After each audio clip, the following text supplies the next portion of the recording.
Detective Lowry's log, December 1st, 2021, Cypress Hill, Henry Slayton case.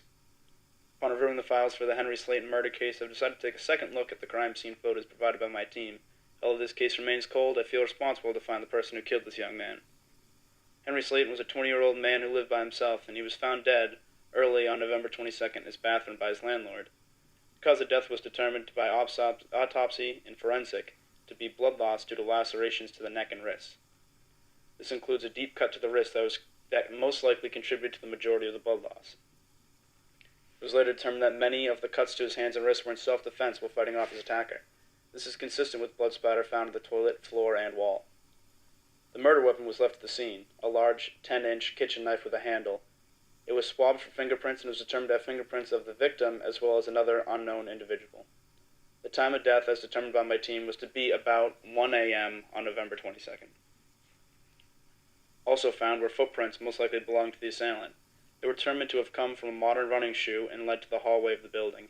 There, the assailant cleaned his shoes but left a single paper towel with a drop of blood.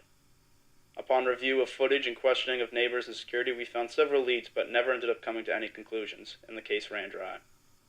Also included in the file were several pictures of the bathroom, including blood of the victim and scratches to the door handle. That's it. The scratches to the door handle, the victim's fingerprints on the weapon, the lack of info from neighbors and security. Henry Slayton was attacked many hours before he eventually died. As he lay bleeding out, he struggled to open a locked door and left numerous scratches and damages. After struggling for some time, he must have realized his impending doom and delivered a final deep cut to his wrist, ending his suffering. That's why we didn't see the assailant on the security footage, or why he wasn't seen at all. We were looking for a suspect at night. This murder could have happened in the morning. I must get there quickly. Hopefully they didn't delete the footage. Wow. To think. That poor kid laid there for hours on end like a wounded animal waiting for death. I must find who did such a heinous thing and bring them to justice for Henry.